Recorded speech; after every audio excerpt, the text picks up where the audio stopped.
Hey, Vikings fans, welcome in to another episode of the Skol Hop. I'm Evan. And I'm Austin. We're just a couple of dudes. We like drinking beer, talking about the Vikings. Yeah, we do. And we got another mystery beer tonight. These beers just keep showing up, wrapped in tinfoil.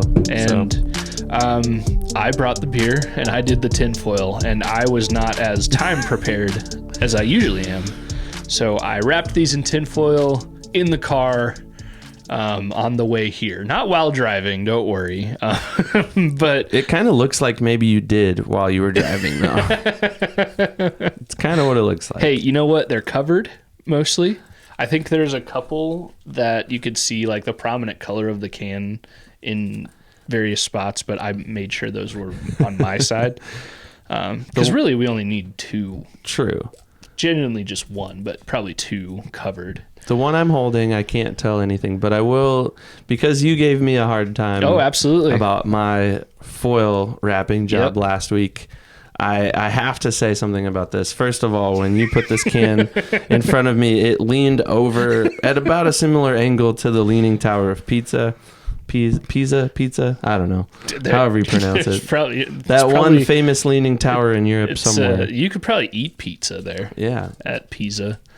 Pizza. That's what I meant to say. Anyways. Hey, if you had us talking about the Leaning Tower of Pizza in the first 2 minutes of the podcast, you win. So contact us for what prize you get. I heard it was a betting line on one of the betting sites. Plus 100 billion. Yeah. Also, we've got like a smooth side here, but then we've also got this really crumply side over here. So yeah, it's coming off at the top here. I'm trying to keep it on so that I can maintain the integrity of the mystery beer game. I also didn't bring tinfoil with me to the store. So I bought a thing of tinfoil at the store along with the beer, and I cheaped out. It was 99 cents for that roll of tinfoil. So part of your problem. So we're going to put the low quality of tinfoil. That's at least 2% of the low quality. Was it like the Hy-Vee brand tinfoil? Yes, absolutely. It was the, what do they call it? The good, or the Smile, or whatever they call it. It's their house brand. The cheapo. Yeah. Not the Reynolds. No. You didn't go you didn't go full Reynolds wrap. All right, this is not a tinfoil podcast. Reynolds wrap, if you want to sponsor us, let us know. Yeah, because we are proving your point. This is no Reynolds wrap. We'll wrap every single beer in your tinfoil, and we will only say good things about it. Yep. Well, anyways, we do have a sponsor, so I'll quickly shout out to them, and then we'll get into these really poorly wrapped They're covered, all mystery right? beers. All right, so just a quick shout out to Big Top Venture for sponsoring today's episodes. They can get you the lowest rate possible on several all-inclusive resorts in Mexico or Jamaica. Big Top Ventures, step right up to your next big adventure, and Austin was gesturing. We'll have their email right down here. You can type that in to your favorite email thingy-majig and send them an email, and they'll hook you up with the best rate. And you're leaving in like a few days for your trip with Big Top Ventures. So the next podcast, the next chronological podcast, I will hopefully be tanner. I will probably just be redder. And if the storms do what they say they're going to do, I will be exactly as pale as I am right now. So either way, I'm excited to go. It's all through Big Top Ventures. Again, their email, we put it up on screen. Also, by the way, if you are not watching on YouTube or Spotify, you're really missing out. So we do video record our podcast. We throw it up on, well, you can watch it on Spotify and also on YouTube. So yeah, you're missing out if you're not watching those, but all that to say, if you are watching it, you will see their email, bigtopventuresllc@gmail.com. Did you say that? I didn't say that. Okay. I'm glad you said that. All that right. was my fault. I forgot to include that very important detail. That's why we're a team, man. We are a team. And Big Top Ventures is a part of that team. So thanks, guys. Yeah. All right, let's get into this mystery beer here. Yeah, I'm excited. We've kind of morphed and changed the rules to this game as we've gone along. We've just defined the rules, I think. Yeah. That's a good way to say it. And so I have to guess the type of beer, the ABV, and the brewery. Kind of going from most recognizable to most challenging, I would say. Kind of on a spectrum. It's easier to guess the type than it is to guess the brewery, because the brewery is almost unguessable without some clues or hints or answered questions. So Yeah. Well, let's just. We're diving into the deep end here? Let's do it. All right. So, you made me pre-guess last time. What's your pre-guess? my pre-guess? Yep. Well, I've already opened it. So Before you smell it, before anything, what's your cover it. pre-guess? I'm going to guess it's an IPA of some sort, and it's from Iowa. Ooh, well, it is from Iowa, but I can't confirm or deny anything else All you right. just pre-guessed. Well, of course it's from Iowa because we only drink Iowa beer on the Skol Hop. Mm-hmm. We drink other beer when we're not recording episodes, but Yeah, we do. on this podcast, sitting at this table, we only ever drink beer brewed in Iowa. This is not an IPA at first glance. Okay, why do you say that? What's it look like? It's a little more ambery in color. It's Oh. actually hazy, but it's not got the like more yellowy Yeah. color that an IPA typically has. It's a little more orangish brownish. You're smelling it now. What are you getting? What are you getting it from the smells- smell? Kind of citrusy almost. all So right. now I'm like kind of changing my mind a little Yeah. bit. Maybe it's like a darker hazy IPA. I don't know. We'll never know until you guess. So All right. Skol. Skol.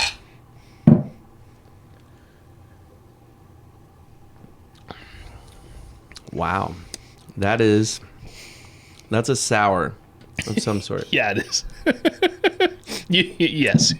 So I'm close to getting the type. It's a sour. Mm-hmm. Is it any? You got the sour. Like, Okay. you got the type. There's I mean, more it's not words like to a it. fruited sour or a pastry sour or anything like that. No, I mean, sour is sufficient. I'll say that. All right. Yeah, it's a sour for sure, and I don't know. I smell like orange or tangerine or something in there. Okay. It's good. I don't mind it. Mm-hmm. ABV, we'll say it doesn't seem super intense. We'll say 6.0. All right. Is that your official guess? Yes. Okay, you're a little high. A little high, A really. little high. It's, Okay. It's like 5.25 or something Oh. like that. It says on the can.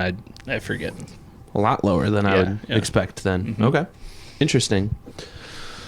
All right, now for the brewery. Have we had this brewery on the show before? Yes, we have. It's rare to have a new brewery on the show. You know, I was just thinking we need to start making some brewery friends Yeah. because as much as we love our Devil's Glen Hy-V, we're starting to go through the regular options. We might have to we might have to find some other sources of Iowa beer. 44 episodes in, and there's 2 or 3 episodes where we have multiple beers. Yeah, we're putting a dent in the options available. So I think, hey, if you're a brewery out there, and specifically the one that we're going to feature here in a few minutes once Evan guests, we will accept your your beers, your suggestions. We'll even be paying patrons, but yeah, we need more options, and when we're in one location, our options are starting to get limited. Okay, so I've got the list here pulled up. I'll ask some questions first. Okay. Is this an immediately local beer? Like, could we get in the car right now and be there in 10, 15 minutes? No. Okay. So it's outside of kind of our bubble of locale. Mm-hmm. Is it within an hour of where we are? I'd say yes. I think so. Okay. If it's where I think it is. Do you think it's in Iowa City? I think it's in that area, yes. Okay. All right. Well, that narrows it down to a few. We'll just list off some of the ones that we've had from that area. Because we've had a lot. We've had Big Grove. We've had Reunion. Mm-hmm. We've had Back Pocket. Geez, Iowa City, you have a lot of breweries around there. Maybe we should hit that area up. When I we go on think our we brew will. tour. I think we will. Isn't there one in Coralville? There is, Ev. Is this one in Coralville? There is one in Coralville. Okay. I may not have it recorded correctly here on our spreadsheet. It may just say Iowa City on the spreadsheet. Which one is actually in Coralville, but we've said that it's in Iowa City. I'm going to say Big Grove. Not Big Grove. Darn it. This is one that we have had recently. Okay. Back Pocket? Mm-mm. We had last week. Yeah. Not quite as recent, but still pretty recent. Well, we had Big Grove, Birch the Bear. Yeah. Again, not Big Grove. Okay. Well, one more guess before we open it up.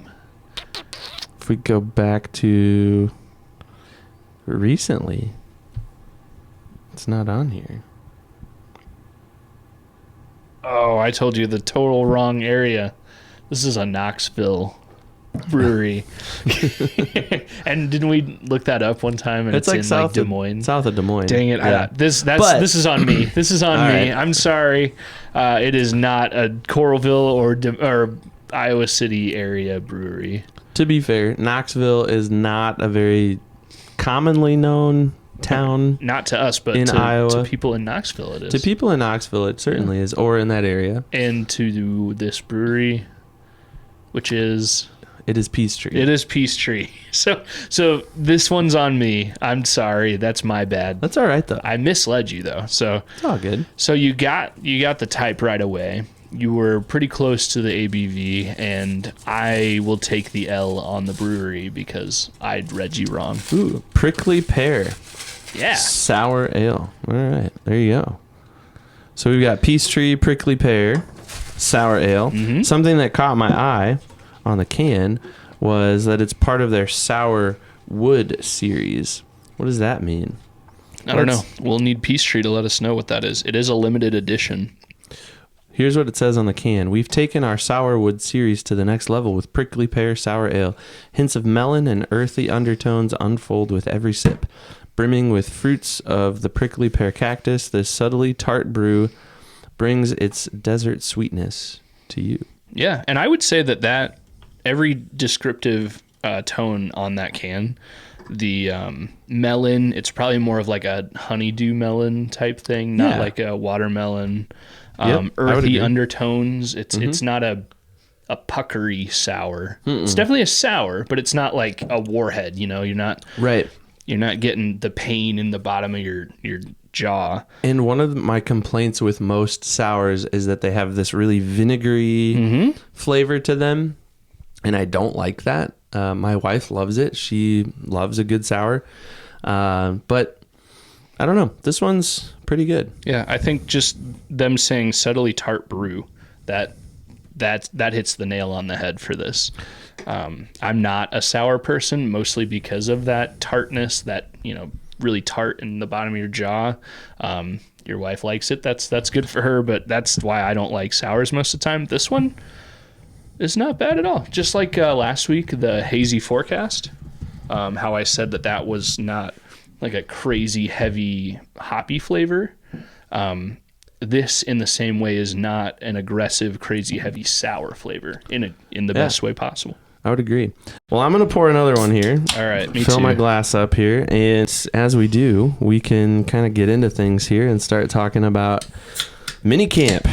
Yeah. Because we've officially had some of the first mandatory practices for this 2024 Vikings team. And guess what? Justin Jefferson was in attendance. He was there.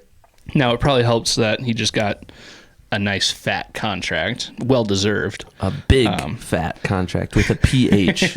But even last year, he didn't show up for OTAs. What's the word? Non-mandatory? What's optional? What? OTAs are organized team activities, which I think are optional. But when you get to mini camp, you have rookie mini camp first, and then you have regular mini camp after that. And I think rookies have to report to rookie mini camp, and then everybody has to report to mandatory mini camp. But last year Jefferson wasn't at the non-mandatory OTAs, but then he showed up to the mandatory mini camp, which is what we all expected even before the extension anyways, and he signed, and it wasn't a big deal, and he was there, and we saw pictures of him greeting JJ McCarthy, and everything is great, and Super Bowl bound Minnesota Vikings. But yeah, we got some talkers here. So I was trying to look for some good good articles out there that kind of wrap up and give an entire information on what we saw at minicamp. And there was a few out there, but I found one on the dailynorseman.com that was pretty good. Warren Ludford wrote this one up. He just kind of took a bunch of information. It seems like an aggregate article, but it's still pretty good. I think he wrote most of it anyways. But he talks about a few big topics that came up through minicamp, and I thought it'd be a good talker for us. So what's the first one? The first big thing in that article. By the way, go check out the article, listeners. We'll link it down below. It's a good,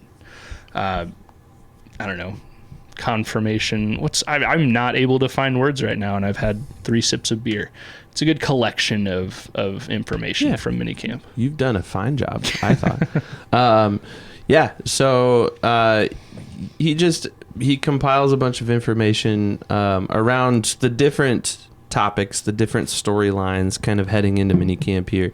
The biggest, most obvious, now that the Justin Jefferson contract has been inked, it's done, it's set in stone, and he's going to be a Viking for 5 more years. At least, yes. The biggest storyline is the quarterback situation. Mm-hmm. And this is really the first chance for coaches, the media, anybody watching at TCO, and us not as fortunate that have to kind of watch through Twitter and whatever we see on other social media outlets and whatnot. But it's the first chance to see J.J. McCarthy up against Sam Darnold and the other quarterbacks. Yeah, because there's, at this point, 2 other quarterbacks on the roster. I mean, you got Jaron Hall, a rookie from second-year pro, drafted last year, and then Nick Mullins, who started a few games last year. But, yeah. Right, and I think it's still very much Sam Darnold, J.J. McCarthy, everyone else. But I think the big storyline up to this point, Monday, June 10th, is when we're recording currently, has been that Sam Darnold has looked pretty darn good and has seemed to impress the coaches and doesn't seem like he's going to be a pushover for that starting job. Yeah, which we've been saying this whole time since, midnight, the first day of free agency when he signed with the Vikings. We've been saying okay, it's a bridge quarterback situation, the quote unquote Baker Mayfield type opportunity for Sam Darnold to come in, have arguably as a starter the best team he's been on, the best coaching staff, best weapons. Obviously, San Francisco was a better situation last year for him, but he wasn't the starter. He came in. Even when he came in, was still when they were thinking he might be third behind Trey Lance and Brock Purdy. But yeah, Sam Darnold's coming in, best opportunity he's ever had. And there's a little bit of, you can kind of look at it both ways. The pressure's kind of off because everybody knows, even him, that he is not the future of the franchise. He's not quarterback of the future. However, I mean, we've talked about this before. I think I brought this up with the guys in Breakfast Ball. He could make things really frustrating and really interesting if he comes out and, as Dustin Baker has said, the most Viking thing ever would be for Sam Darnold to actually be good. I mean, if Darnold were to orchestrate, it's not going to happen, but if he were to orchestrate some kind of undefeated season that culminates in a Viking Super Bowl, holy cow, that would be a big and good problem to have if you were Kwesi and the rest of the team. But yeah, he's not going to, like you said, he's not going to just roll over. He's not just keeping the seat warm. I mean, he's a competitor. All these guys on this team are competitors. They're going to fight for their lives. Yep. Whether Sam is thinking he's fighting for his next 10 years as being the Vikings quarterback, number 1, or he's really trying to put it out there and show people it took a while for my career to warm up, but I'm not laying down. I'm fighting for my career, and I'm going to be a starter for the rest of my career somewhere, whether it's in Minnesota or not. obviously we're expecting McCarthy to take over. But yeah, That was kind of the gist of this section of Warren Ludford's article, though, was for Darnold, this is kind of a prove it type of off-season and potentially regular season too. Like, even if he's not the bona fide starter, once we get into the season, he's got a lot to prove. And this is what Warren Ludford is trying to say here, I think, is this is kind of his last chance. If he doesn't prove anything here, he's washed up and he's done, and he might be a career backup, and that's it at best. Yeah, it's his last chance and probably his best chance. I don't think he could have really asked.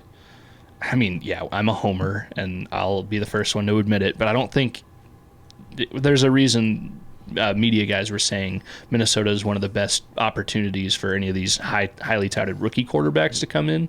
Same for Sam Darnold.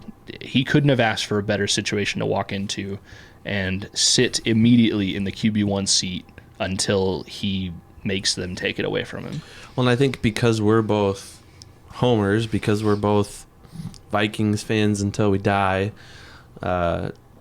we kind of reserve judgment on a guy like him. Like, we're not immediately in love with this guy. We're not like, oh, Sam Darnold, he's the guy, he's the answer, he's going to lead us to a Super Bowl. But we're also not sitting here saying like, oh, I can't believe they took him in free agency. I can't believe we're stuck with him. You know, it's the week one starter for sure. And I hope JJ McCarthy, comes in and just lights it up and takes that starting job from him almost immediately and blah, blah, blah. Like, there's a lot to be seen. The proof will be in the pudding.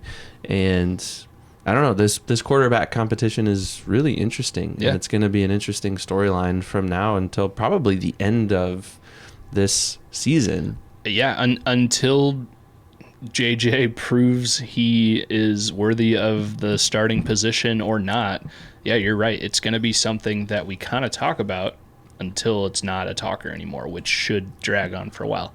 I think you had a really good point, though, that I hadn't really thought about is Sam Darnold isn't the guy that would have totally divided Vikings fandom in like, yes, he's the guy, and I don't care who they draft, like he's gonna do it, or no, this guy's terrible. Like, think about if Russell Wilson, like if they actually would have signed him, like that would have been. Well, think about Kirk Cousins. Kirk Cousins was kind of polarizing when he first became a Viking. I mean, there were people that loved him and people that hated him, and I remember this was long before this podcast started, but my opinion was, well, let's just see what he can do. I mean, we kind of saw what he can do in Washington, but he didn't really have a team in Washington. He didn't have the supporting cast around him. I mean, he had like maybe one or two decent receivers. He didn't have a running game to speak of at all, and I think their defense was terrible.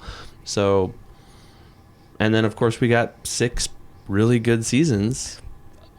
Mostly good. I mean, yeah, there were definitely some up and down. I'm guilty of having periods of time with Kirk Cousins where I'm like, get rid of him. Like, I did start off like, oh, I'm super excited, he's really good, and then it's like I did wishy-washy for probably 2 to 3 seasons, and then ultimately I came around and he was my quarterback. But obviously right now I'm not upset that the Vikings have Darnold and McCarthy. So I saw a really funny video.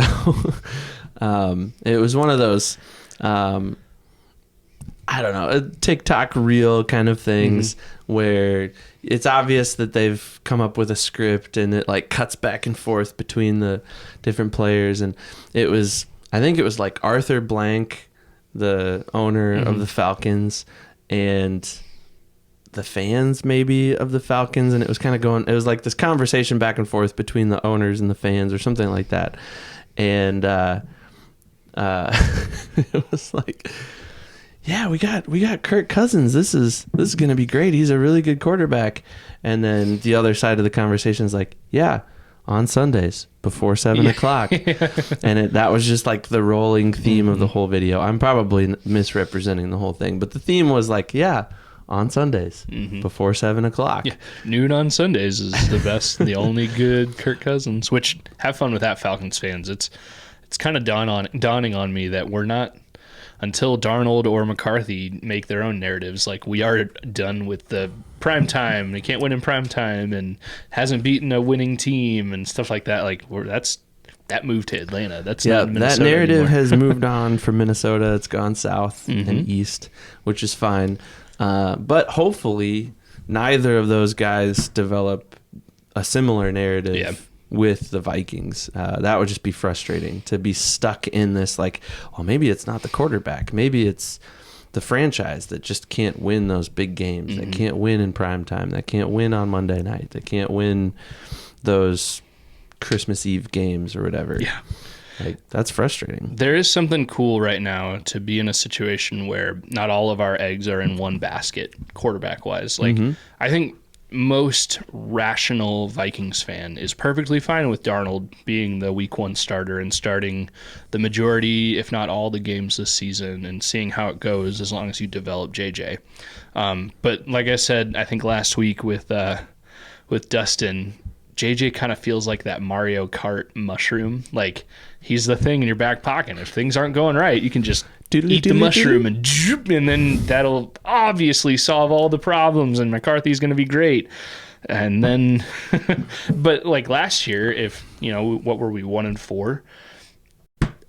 What could you do? Like, Nick Mullins is not Kirk Cousins. You can't just bench Cousins and automatically be better. Whereas right now, there's some kind of magical thought process where JJ's learning and he's going to be really good. And if Darnold stops being good, then we could just bench him and then we get JJ and automatically that's going to be way better. So do you believe any of the stuff that's come out? Because we've heard a lot about Sam Darnold, I think, this week about, through minicamp, he's been pretty good and he's really kind of solidified himself as the week 1 starter. Do you believe any of the stuff out there that's saying JJ's bad, JJ's terrible?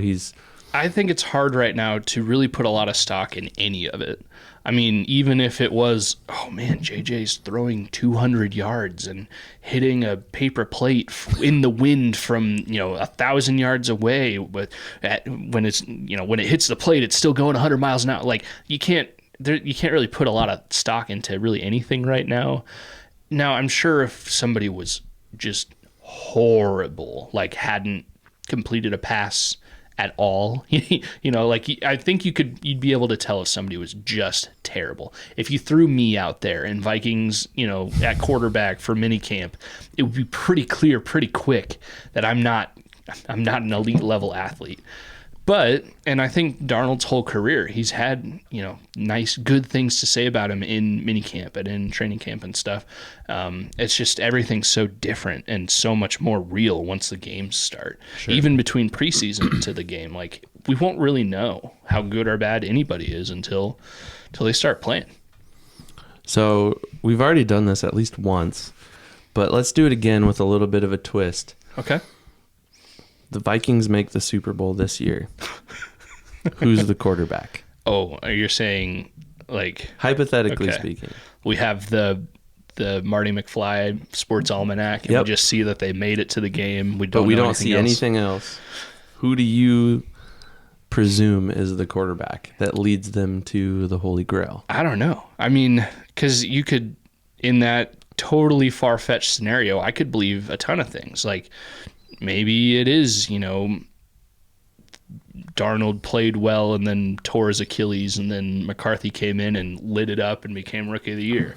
Or maybe it was Darnold wasn't doing great, but McCarthy wasn't ready, so they put in Mullins or something, and then suddenly Mullins had a Case Keenum year and something clicked and everything went good. Case Keenum almost brought this Vikings team to the Super Bowl. That's true. I think the way things sit, if I have to answer it right now, I think if the Vikings were to somehow make the Super Bowl, and I'm not saying that's going to happen, please don't actually do comment and tell me how crazy I am for saying that.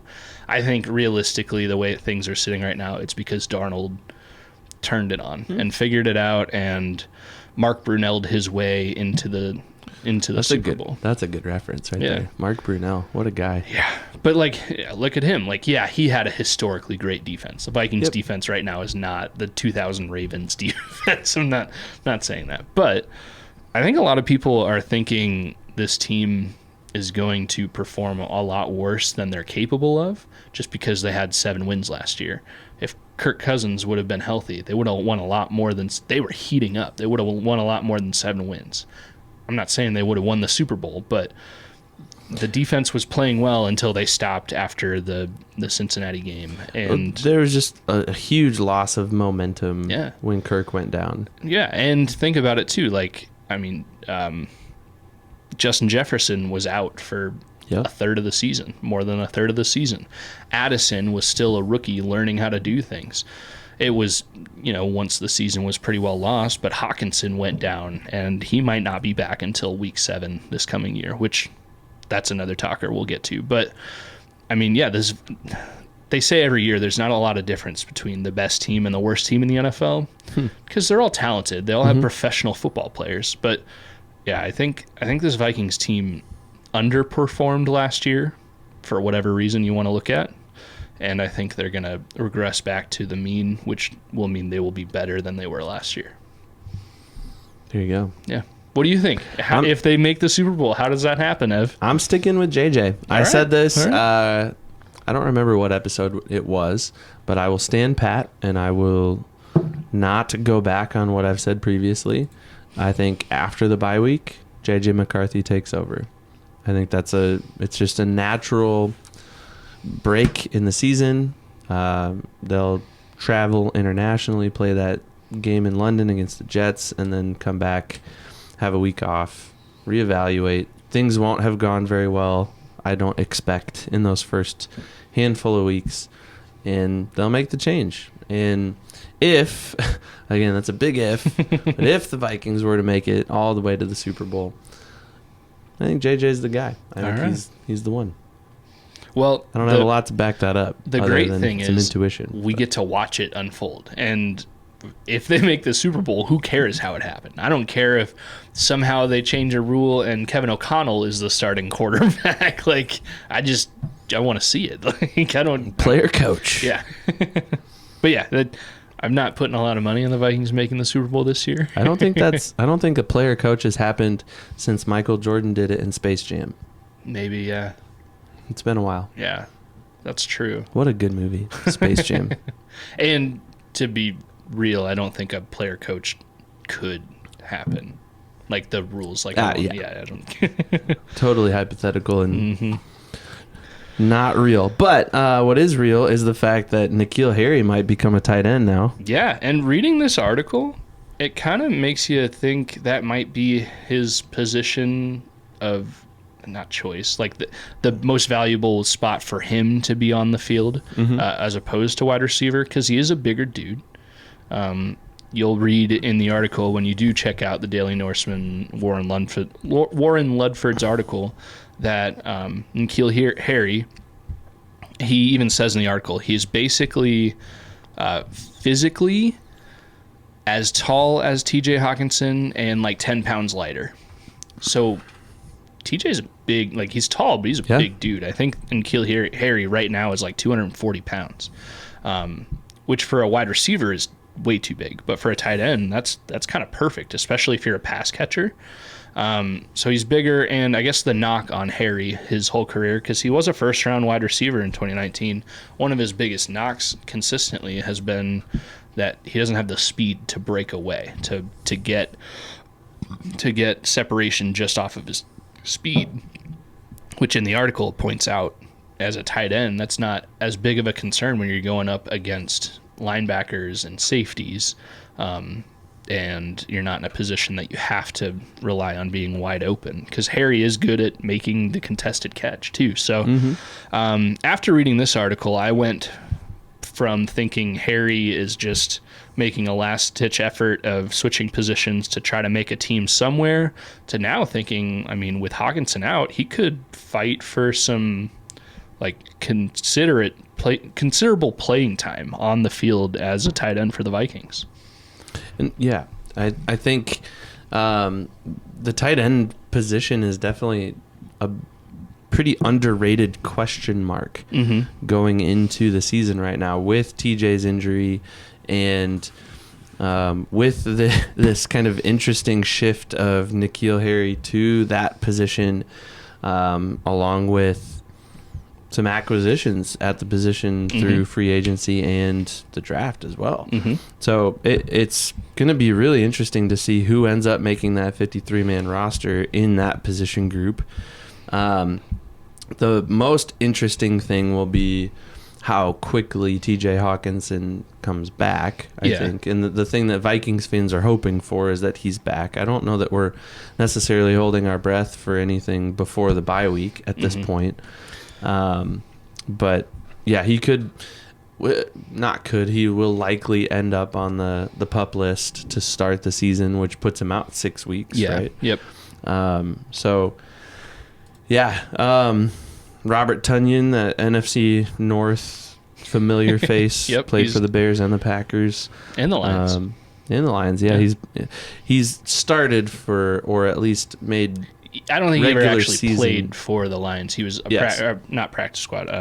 It might have been a practice squad guy for a little bit, but he made regular season apperances for the Bears and the Packers. Yeah. I don't think he did that for the Lions. Correct. But he's now made the full circle. He's hit for the cycle in the NFC North. Yeah, and apparently he's performing well in minicamp. Yeah. Surprisingly well, it sounds like in the articles I've been reading. Although, like I said earlier, it's hard to take a lot of these things too seriously in minicamp unless it's like consistently this guy is horrible. Everybody's going to look okay in minicamp when not everybody knows the playbook yet, and it's still that practice mentality.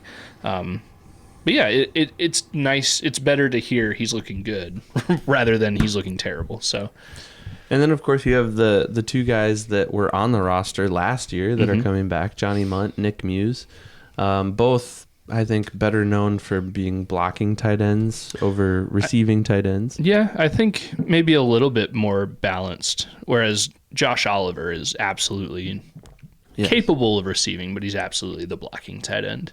So much so that in this article, it's just kind of a given that there's going to be 4 tight ends on the roster, 5 if you include an injured Hawkinson, and then that really means 3 tight ends plus Oliver, who is the blocking tight end. So once Hawkinson comes back healthy and ready to go, which probably realistically is that week 7 game, if not later. Week 8, because week 7's the bye, right? I thought week 6 was... Is week 6 the bye? Somewhere in there. Yeah, we should know this. Week 6 is either the bye or the London game. But I thought it was... I got it right here. Hang on. We'll figure it out. But either way... Week 6 is the bye. Okay. So week 7 against the Lions is probably the most realistic at this point time Hawkinson could be back for.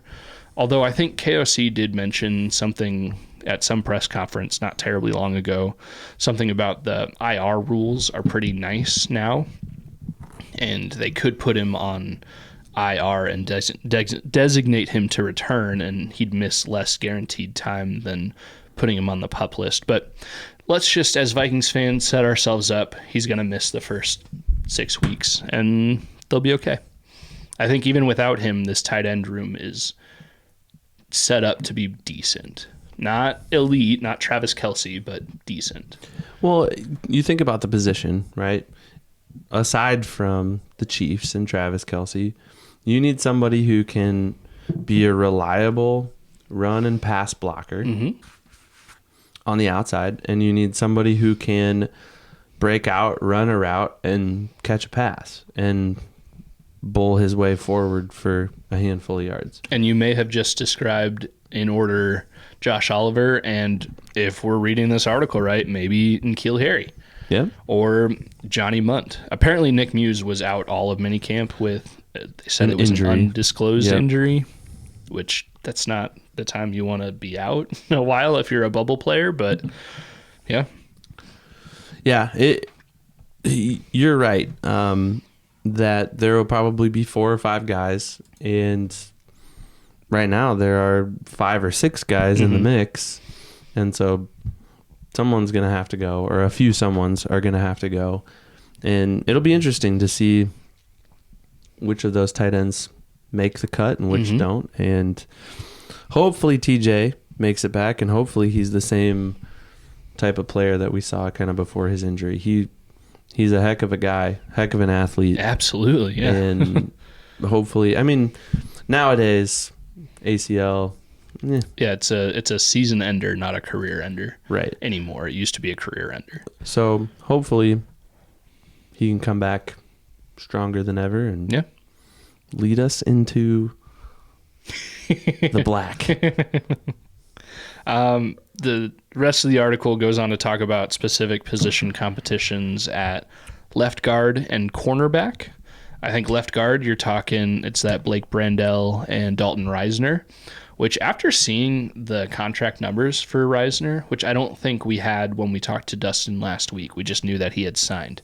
Reisner and Brandel are basically this year making the same money. It's just Brandel is also, he's got 2 more years left on his deal with some more guaranteed money, and Brandel's a couple of years younger, which is kind of surprising to think that this is more going to be a head-to-head competition, which Brandel in minicamp was running with the ones, and Reisner was not running with the ones, which he is the most recent starting left guard for the Vikings.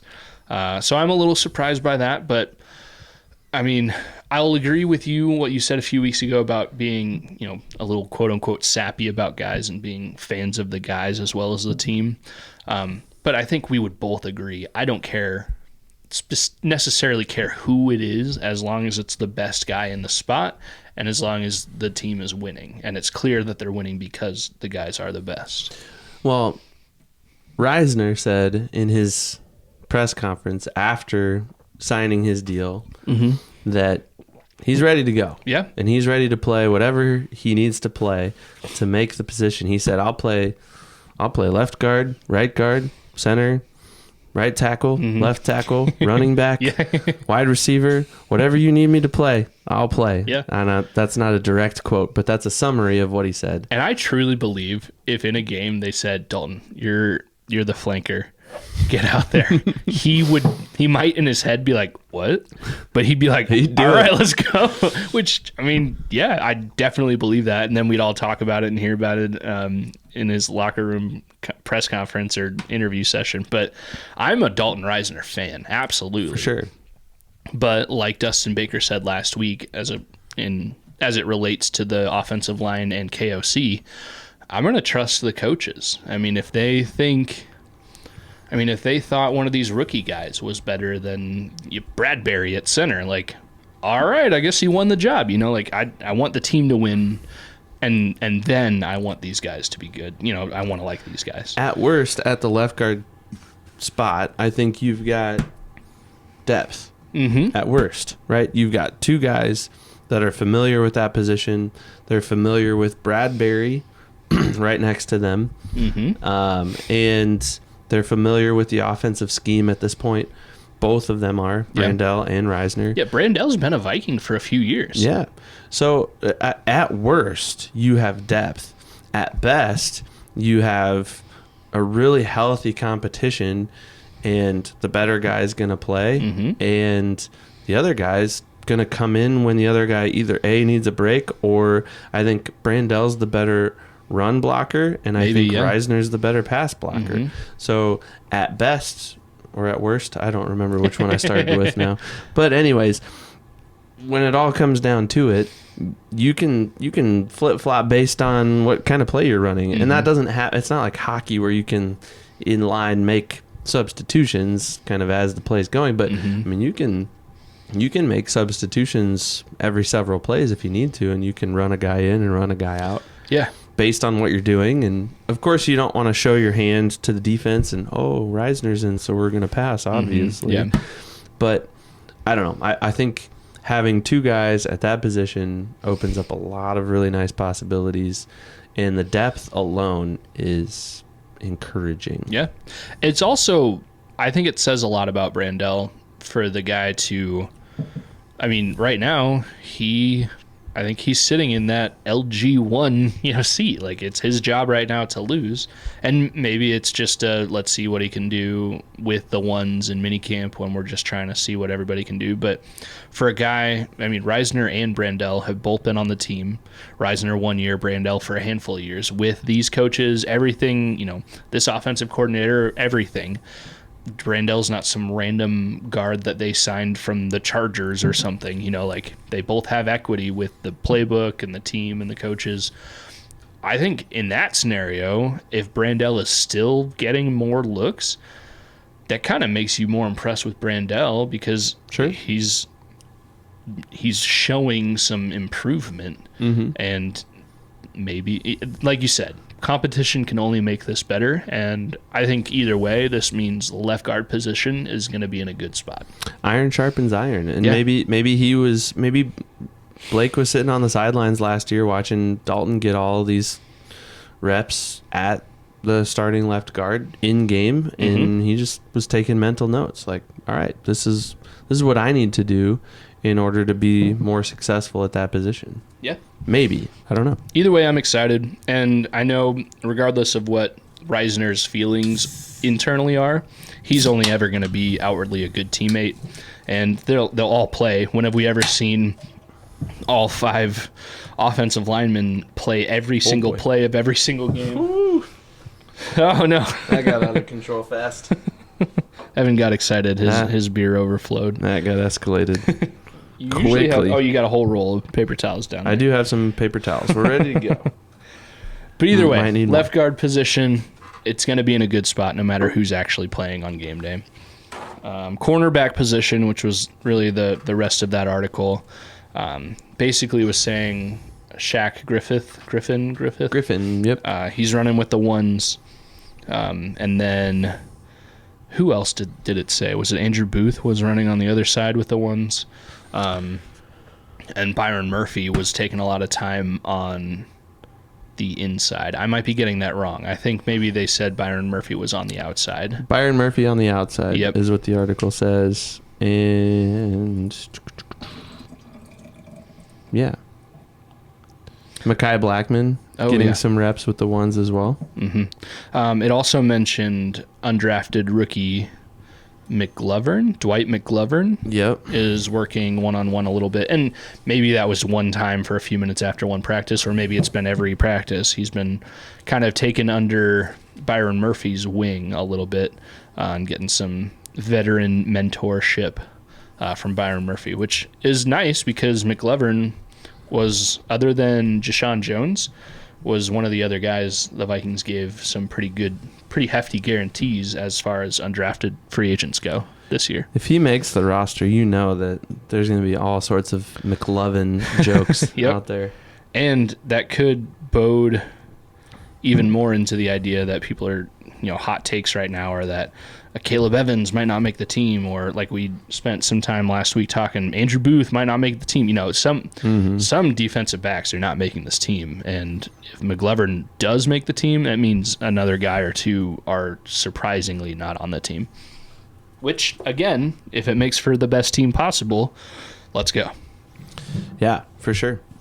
And I think that cornerback position has the most competition.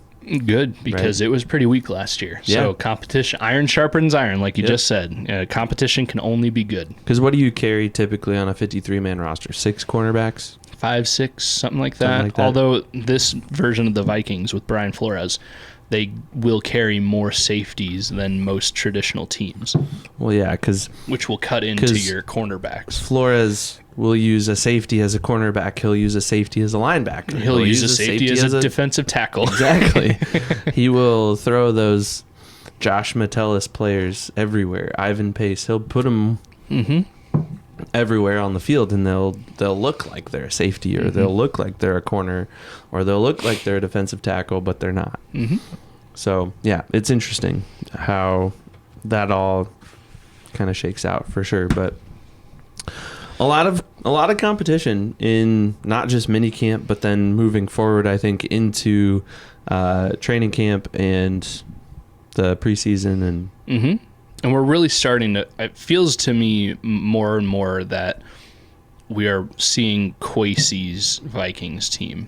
They've turned over a heavy percentage of the roster while keeping some key pieces, and some, in the Rick Spielman era pieces that were not so good are developing into good players. I'm thinking Josh Metellus. Not that he was ever not good, but he's definitely developing into a good player.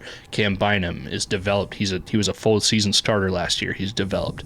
And we're seeing Kwesi really mold this team into what he wants and how he's going to build it, while still keeping the golden nuggets from the team that he inherited. I think on the defensive side of the ball, I think I saw something this week that said Harrison Smith and Cam Bynum had the most percentage of snaps defensively for the Vikings. They led the team defensively in snap count. Yep. And Harrison Smith that's not going to be the case anymore.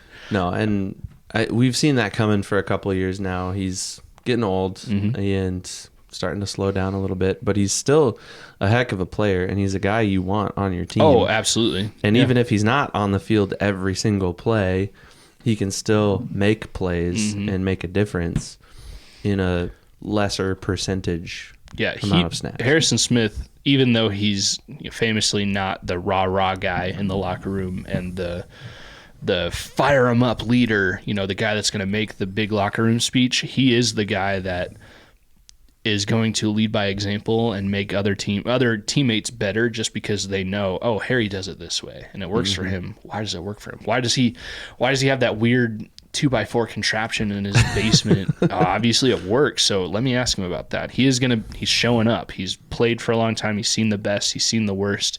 And Harrison Smith probably is as valuable off the field as a player than as he is on the field as a player when it comes to the locker room and everything like that. So yeah, I think this team that's all why I think this team is in a good position. Yeah, I'm excited. I think there's a huge upside to the Vikings, and no one's really expecting a lot out of them, which that's kind of a good place to be, honestly. Yeah. Got a lot of upside. No one really expects a lot. Let's see what we can do.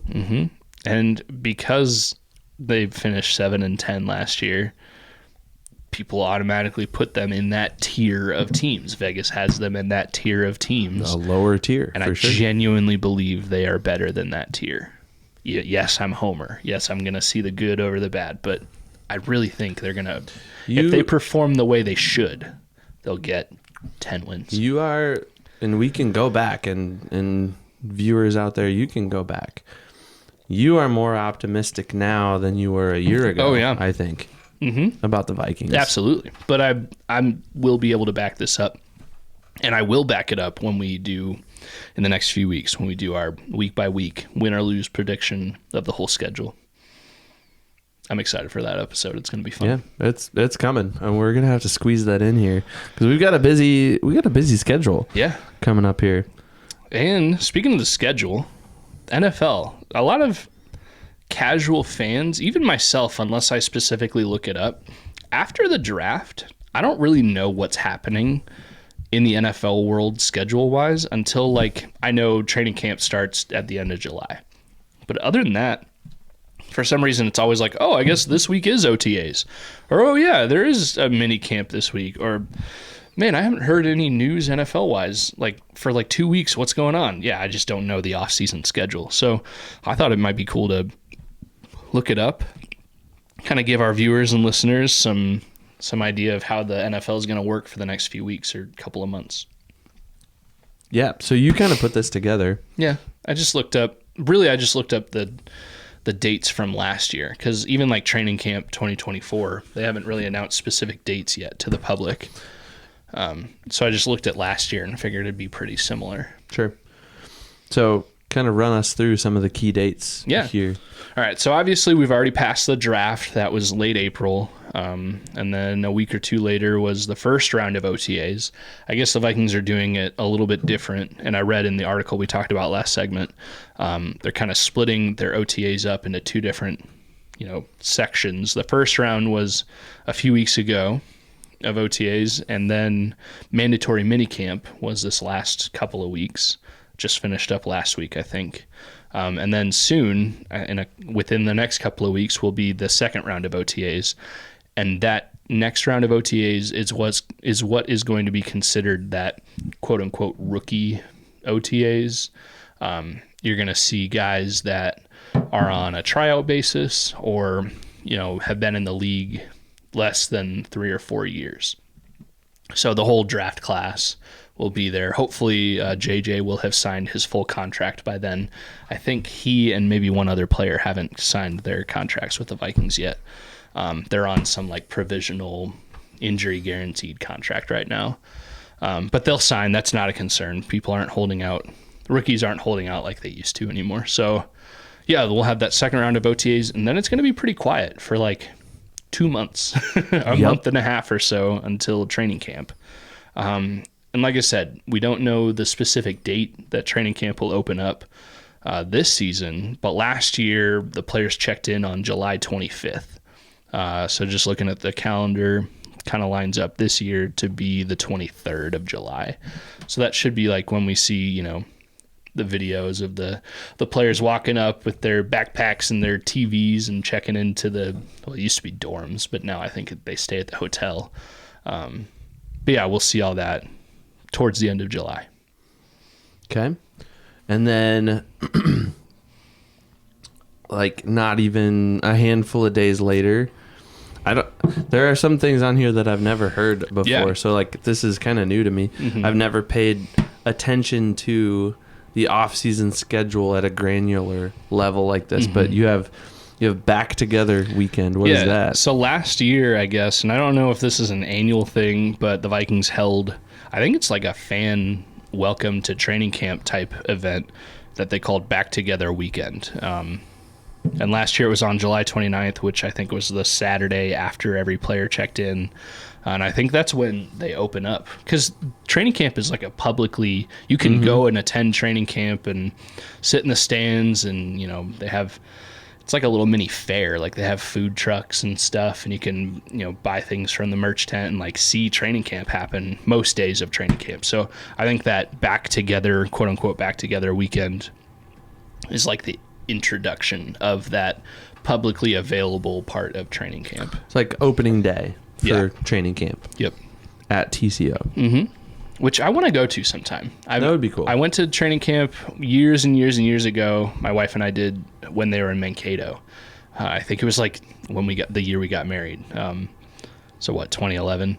We went to Mankato and did a little mini honeymoon because we were poor college students, and a hotel in Minneapolis was about all we could afford. But I haven't been to training camp at TCO yet, and they've been there more than a handful of years now. So yeah. And then their first padded practice is kind of that following Monday after the weekend. Yep. So last year it was July 31st. This year, calendar-wise, it looks like it could be the 29th if they follow the same kind of calendar. And then there's always a couple of one or two night practices where that's another fanfare event where they basically play a simulated game as their practice, and I think they sell tickets, but they're like $5 for adults and free for kids at the TCO stadium. And it's this whole big event, and after the game, KOC will like take the mic and talk to the fans and say, "Hey, thanks for coming out. This is gonna be the best team ever." All the rah stuff. So, they're gonna have one or two of those. Last year, the Thursday night practice was on August 3rd, so probably similar-ish time this coming year. And they already have announced it in like February, that they're going to have joint practices in Cleveland with the Browns, because week 2 of the preseason, they visit the Browns for a preseason game. So there will be a week or so that the Vikings will hold training camp away from Minnesota because they'll be in Cleveland for those joint practices. I think that's the only... Last year they had joint practices for 2 weeks with the... who was it? The Titans and the Cardinals. But this year, so far, we only know about Cleveland. And I suppose that's probably a good opportunity for the operations team to pack up the gear, get on a plane, take everything from one place to another, get it all set up, like they have to do week after week during the season. Well, and players, too, they always talk for these joint practices. Usually they're towards the end of training camp, maybe even after the first preseason game or so. The players... You'll hear it every year, like, "Oh, it's nice to get out here and hit somebody other than your teammates that you've been hitting for a month or so." Right. So, hit somebody else. There always seems, every year in the league, there's always one big fight between two teams that are holding joint practices. Yep. not every joint practice is a fight, but there's always at least one across the league. There's one day of practice is canceled because there's this big tussle. So I think that's more for show than anything. Players just want to cancel a practice, so they get out of practice. Hey, you want to fight today?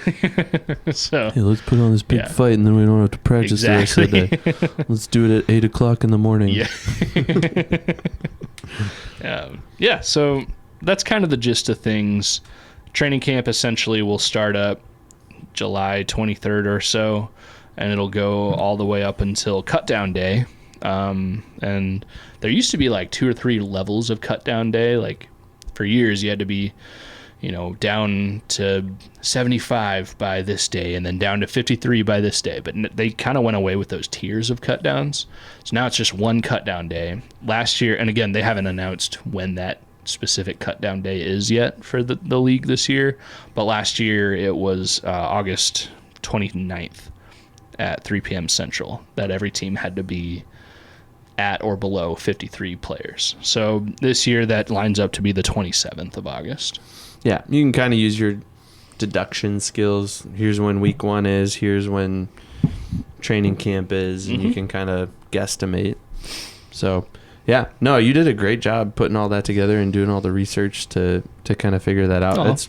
Thanks. It's really interesting, though. Like, honestly, until looking at what you've put together and having you kind of explain it out loud, I never really understood how long and how extensive training camp was. It's a month long. It's a big deal. Yeah. And especially when because it's only been 2 or 3 years that they did away with that first cut down day. I mean, when you have all 90 players in training camp for a whole month until the end of August, that's tough, because I'm sure it gets pretty evident pretty quick, like, oh, these 2 guys are not making the team, but like they're still here, Right.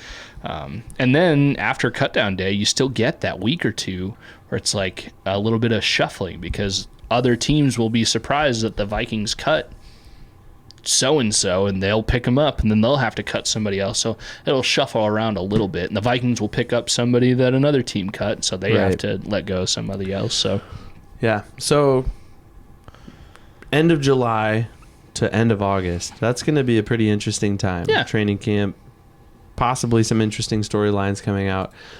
Pretty much from now until then, though, it's kind of... And one thing about that, between now and then, so we'll have like 1 week of OTAs, that rookie-ish type OTAs, before training camp now. But between now and then, now in training camp, is when you don't want your team to be in the news. Because either it's good because they signed a guy like Justin Jefferson, or like they reworked a deal, or they traded for another good player or something, or it's more than likely bad because then these players are essentially on summer vacation for a few weeks, and some guys get in trouble, and that's when you hear so-and-so. I mean, Jordan Addison got pulled over for going 100 and plus miles an hour and said he had to take his dog to the vet or something. Like, usually the news stories in that month or so are so-and-so got arrested, or so-and-so did something bad or got in trouble. So you don't want your team in the news for that month or so. Go enjoy, go relax, don't get in trouble, don't do anything stupid. Yeah, or just like work out, play video games at home. You can't. There's only so much trouble you can get in your own basement playing video games. Well, hopefully things stay pretty quiet for the Vikings between now and then.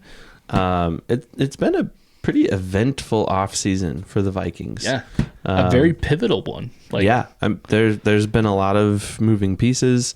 Obviously, the quarterback situation has been the main headline, but you've got a bunch of other headlines that have kind of emerged as really important ones. One underrated one that I don't think we've talked about, I don't think we've recorded since they've done this, but they announced, or they revealed those Winter Warrior jerseys. So when I saw the initial leaks and just the cartoon drawings of them, I was not on board. I didn't really like them. In person, like physically on a player, they're sick. Like they're awesome. So if you haven't seen them yet, those of you watching and listening out there, they released these Winter Warrior, kind of all white, kind of like a whiteout type uniform. And I don't think there's any really good like verbal description that we can give. You just need to go Google it and find it. Yeah, they said they removed all warmth from the uniform, so there's no gold whatsoever. It's no white black. and purple. Yeah, it's white and purple and silver. The face masks, I don't think they're chrome. Excuse me, I had to burp. I don't think the face masks are chrome, but they're gray. They're pretty sweet. And then the numbers. I've always liked the serif on the numbers. How the first one of a 2-digit number has the I don't know, kind of the extra wings. little, yeah. But they did away with those on this alternate jersey, but they did do some kind of like icy drip on the inside of the numbers. It's hard to explain, but just Google it right now, the Winter Warrior jerseys. They're pretty sick, and I don't know if I'd want them to be the every game jersey, but as a alternate, what's becoming an annual whiteout game for the Vikings, they're pretty awesome. Evan's got the pictures pulled up for us to look at right now. I wasn't sure about them changing the horn on the helmet too much, but really all they did was swap out the yellow from the horn to be purple, and it really works for what they're doing. So we're not fashionistas. We're not, Nope. We're not walking a runway or attending a walkway or whatever anytime soon. But I mean, yeah, you can take a look at the kind of the traditional Vikings helmet here and just get rid of the purple altogether. It's a white helmet and then more purple right here instead of yellow. And maybe it is a chrome face mask. It's either chrome or gray. I think it's gray. The face mask is cool. Obviously, this is not a football helmet. But they do have a silver line down the middle, a stripe down the middle, which is pretty sick. I don't know. That's one that I would display that helmet. That's pretty cool. But yeah, other than that, there hasn't been a lot of news since our last recording. And hopefully, like I said, there's not much news between now and training camp, because it could really only be negative. Other than like a JJ signing, like McCarthy signing. There shouldn't be too many big things happening. No news is good news. This time of year, no news point. is great news. Perfect. Yeah. Well, you're going on a trip. I'm going on a trip. So the next episode that people watch will be a little different because we're going to take a step back in time in terms of the Skol hop setup. Yeah. It's a pre-recorded episode. We recorded it a while back, but version 1.0 of the Skol Cave before the desk. Yep. So if you watch it on YouTube, it'll look a little bit different. Also, we talk about jersey numbers, and those have changed up a little bit since we recorded. They have. Specifically, when we recorded, there had only ever been one number 0 jersey in Vikings history, and now there's another one. I think we made a nod to Ivan Pace possibly taking that number 0 in that episode. It's enough. Maybe we should listen back and on-air production meeting, maybe prior to record a quick hey guys, these are the big things that are different now. I don't know. Yeah, we might have to do that, honestly. You're going to be sitting on a plane for a while, so you can do that. And I'm a teacher on summer break, so I have time to do that too. So, yeah, good idea. Yeah. We'll put that on our list of things to do. All right. But when you get back from your trip to Mexico, the plan is to continue a little mini series through that kind of aforementioned quiet time, kind of in this off-season NFL calendar year. So we're going to continue. Our goal is to try and cover all of the greatest Vikings from 0 to 99. Yeah. Who have worn the jersey numbers of 0 to 99. So it won't be a total list of the 100 best Vikings. It'll be the best Viking to wear this number and this number and this number. So unfortunately, for a while, the only Viking to ever wear number 0 was Marcus Davenport. So he was the de facto best Viking to ever wear number 0. So that was a little sneak preview of the episode. So if I remember right, though, when we recorded that one, we moved on pretty quickly from number 0, and we moved on to number 1. Yep. Because that was more relevant and more exciting to talk about than the number 0. But Ivan Pace taking over number 0. That's a good thing. Yeah. Oh, yeah. I'm excited. And he showcased it with the Winter Warrior jersey reveal. So. Yes, he did. So, the next 5 weeks or so will be best to ever wear X jersey number. And we're going to cap that all off with a pretty special episode 50, which is crazy to think that this is episode 44 right now. Mm-hmm. But in just 6 short weeks, we're going to be recording episode 50. Mm-hmm. We're taking a little road trip. Yeah, we are. A broad trip. The broad trip. a little brew hop. A Skol hop brew tour. We need to come up with an official name.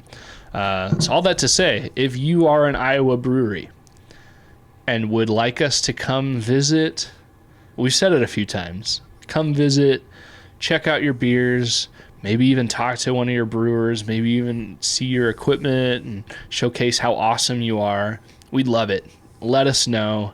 We're going to reach out to a handful soon. But yeah, if you're listening or if you know of somebody who is affiliated with an Iowa brewery, let us know. We'd love to spend some time at the brewery and checking out all the awesome things about all these cool Iowa breweries, because we're pretty passionate about it. You know, the Vikings and Iowa breweries in general. Like, that's something we both love. So we'd love to showcase how awesome these breweries are across the state. Peachtree, we'll come to Knoxville. We'll figure out where you are. You are not in Iowa City. I'm so sorry. We will come to you, and we will learn the geography of the Knoxville area. And regardless, even if breweries don't reach out and welcome us in for a brewery tour or anything, like, we're still going to go and visit places, and we'll be paying patrons and well-mannered, respectful citizens, but we're still going to try our best in the most respectful and proper way possible to showcase all these breweries that we attend. And maybe armed with some GoPros, we'll see. Maybe, yeah, but we also don't want to be annoying and rude. So we won't be annoying and rude, but we will do our best to be complimentary of all of these breweries, because we love them. We love them all. What we want to do, number one, is we want to celebrate the great beer that's brewed in Iowa, which I would say this is a pretty good beer. Yeah, this is solid. I mean, we're through a 6-pack now almost, and I don't like sour beers typically, but this one is good. And my wife, who typically likes sour beers and made a half of a cameo, she didn't like it as much. So I don't know. It's a good beer. I would gladly, like, I think I mentioned like a lakeside or a poolside beer recently. Oh my gosh. This, if you said, hey, Austin, I'm not a pool guy. I'm not one that is going to sit by a pool for 8 hours. If you said, okay, your wife wants to sit by a pool for 8 hours. Okay, I guess I have to. But I got a cooler full of these prickly pear sour ales. I'm instantly pumped. Not just like, okay, like, I'm super pumped because these are delicious.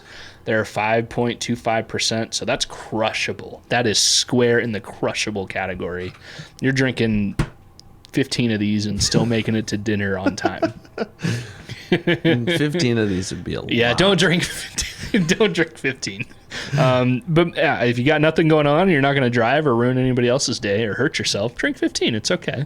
But if you are going to drive, don't do that ever. Drink responsibly. Yeah. But this beer is fantastic. I like it a lot. It's a good beer, and that's what we're all about here. We're celebrating the great beer brewed here in Iowa while talking about our favorite football team, the Vikings, of course. Yeah, we got a lot of fun stuff coming up. Yeah. Some jersey number episodes. Yeah. I got those things backwards. Some jersey number episodes coming up, and then our pretty big, kind of hopefully on location brewery tour that will. We're even camping out for a night. That's how dedicated we are to this brew tour. Yeah, you better get your bug spray and stuff ready now. We'll be good. We'll be good. Did you get a tent figured out? I've got it all figured out. I've got it all figured out, even to the point that we could share that tent if we wanted to. Oh boy, I'm gonna bring my own. Fine, jeez. Okay, I guess if you want to come on a brew tour with me, not Evan. We have room for a +1. Yeah, that's true. Sweepstakes right now. So we invited breweries and other people to reach out to us. How can they reach out to us?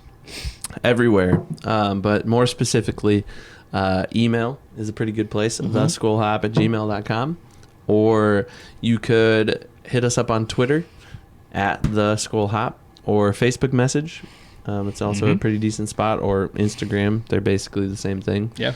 But those are probably the best places to get in touch with us. But honestly, if you can find us, if you can click on a link after Googling us, you're gonna get in touch with us in one way, shape, or form. We have a website. Did you say that? The Skol Hop theskolhop.com. We did not say that, but yes, we do. Which, as of this moment, is fully updated and ready to go. Good job. Skol. And I forget what I was going to say. Yeah, I don't know. Doesn't matter. Reach out to us, though. We'd love to hear from you. And, yeah, we're excited. We're nearly 50 episodes in, and we have no intentions of slowing down. We're going to keep doing this thing. You're stuck with us. Yep. Yeah. All right, man. Great beer. Great episode. Best episode yet. Skol. Skol.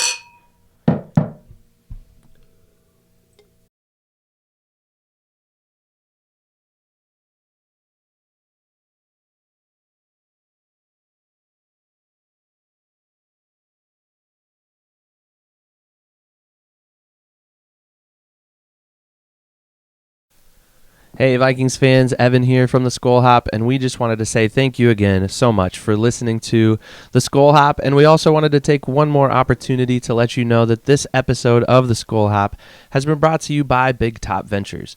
If you're considering taking an all-inclusive trip to either Mexico or Jamaica, reach out to our friends at Big Top Ventures at bigtopventuresllc@gmail.com. Once again, that's bigtopventuresllc@gmail.com. You can get the lowest rate possible on several all-inclusive resorts throughout the region. Big Top Ventures. Step right up to your next big adventure. And thanks again for listening to the Skol Hop. Skol.